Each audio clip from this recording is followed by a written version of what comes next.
Budget में सीधे income tax में कोई छूट नहीं दी गई है, लेकिन कई बदलाव भी हुए हैं। मिडिल क्लास को सबसे ज्यादा आयकर में छूट की उम्मीद थी और ऐसा नहीं हुआ, लेकिन आयकर से जुड़े कई नियमों में बदलाव भी हुए हैं। वहीं बजट को लेकर प्रतिक्रियाओं का दौर भी शुरू हो चुका है। बीजेपी ने बजट को आत्मनिर्भर भारत का बजट बताया है। ओम प्रकाश धनखड़ से बात करते हैं कि क्या उन्होंने इस बजट में खास पाया, आम आदमी को क्या मिला। सर, कैसे आपने देखा वित्त मंत्री के इस पूरे भाषण को? देखिए, आज का बहुत ही, मैं कहूंगा कि बहुत शानदार बजट है।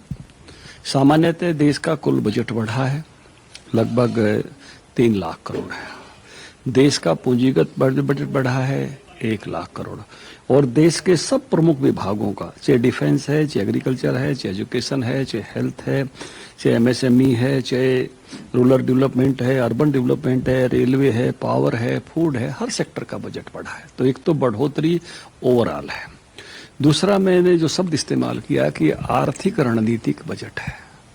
जो चैलेंजेस इस समय दुनिया में है, टैरिफ के चैलेंज हैं, हम इससे व्यापार करें, उससे व्यापार नहीं करेंगे, इस प्रकार के जो चैलेंजेस हैं दुनिया में, जिस प्रकार के देशों में लड़ाई हो रही है, ईंधन की लड़ाई हो रही है, नया वेपन बन गया है ईंधन, उस सारी सिचुएशन में, और हमने फ्री ट्रेड जो है ईयू के साथ जो है गठबंधन किया है अपना, तो उस सारे में हम दुनिया को क्या दे सकते हैं और किस दृष्टि से अपनी मजबूती कर सकते हैं। अब लड़ाई के हालात हैं तो हमने रक्षा बजट भी जो है, जिस प्रकार की दुनिया में चल रहा है, तो हमारे रक्षा बजट मजबूती के साथ आगे बढ़े, तो हमने उसको 9% उसमें से लगभग बढ़ोतरी की है।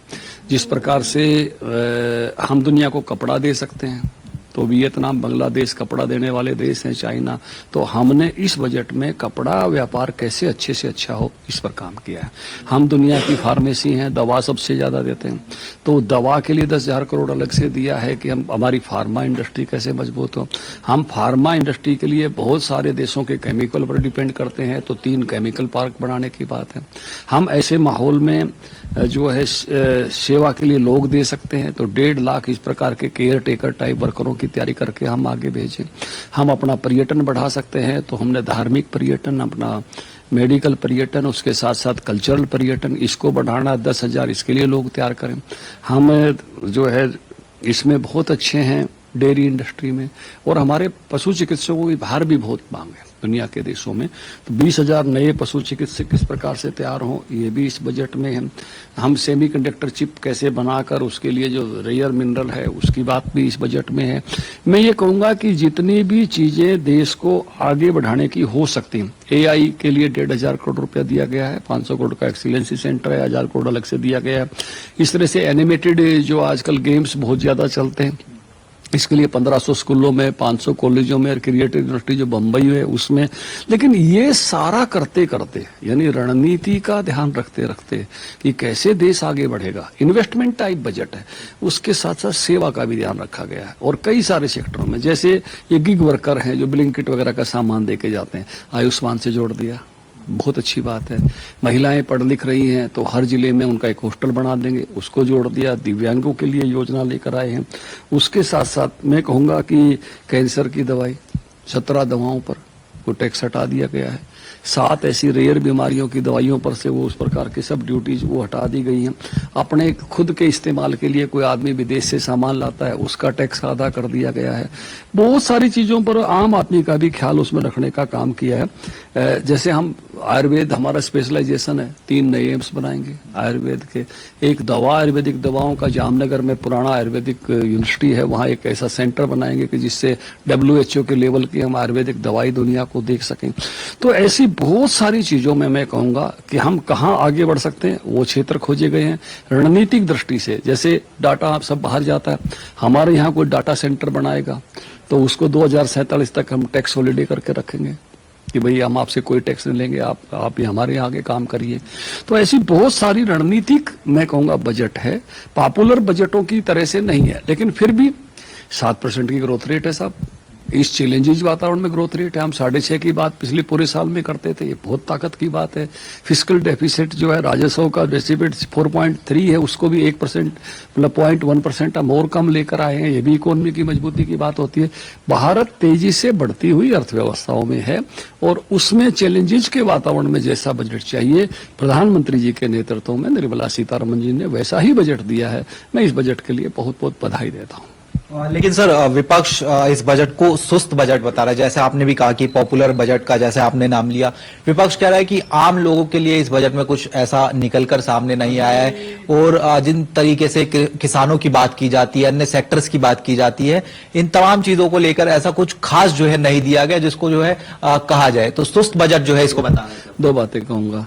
अभी थोड़े दिन पहले जीएसटी पर हमने दिवाली मनवाई थी ना।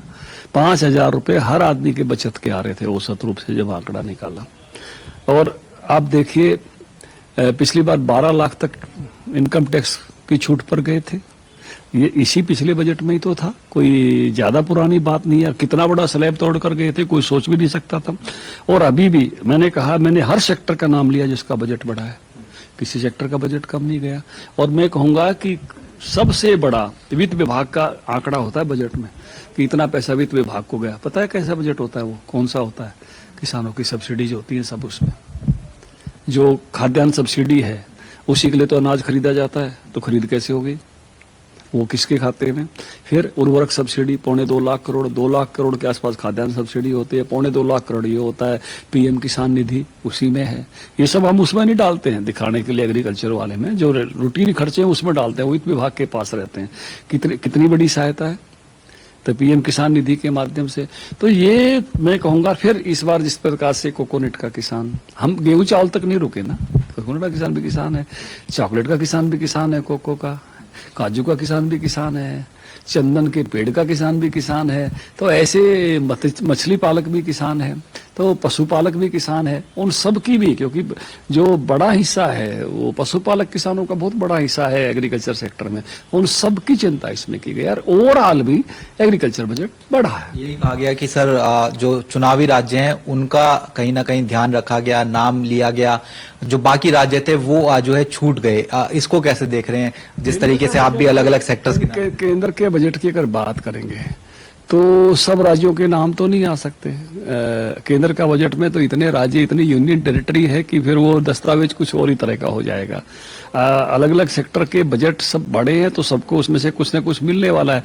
अब कई राज्य हैं जिनका तो हमारा राखी गड्डी का जिक्र तो है, कई राज्यों का कोई भी स्थान तक का भी शायद उल्लेख ना आ पाया हो, लेकिन बजट तो सबके लिए है। जो केंद्र का बजट जाएगा, पीएम किसान सबको जाएगी ना, उर्वरक सब्सिडी सबको जाएगी ना, है ना। तो ये फसल बीमा का पैसा मिलेगा तो सारे देश के किसानों को मिलेगा। तो उसमें जरूरी नहीं है कि हर गांव का, हर कस्बे का नाम आ सके, लेकिन बहुत शानदार बजट है। बहुत बहुत साधुवाद देता हूं मैं। भविष्यगामी बजट है, स्ट्रेटेजिक बजट है। मैंने कभी इतने वर्षों में उस नाते से नहीं देखा। स्ट्रेटेजिक बजट, आर्थिक रणनीति का बजट है। बहुत बहुत शुक्रिया। तो हमारे साथ में ओम प्रकाश धनखड़ जी थे, बजट को लेकर खास बातचीत कर रहे थे। कैमरा पर्सन मोहित के साथ स्पर्श शर्मा, जनता टीवी, दिल्ली।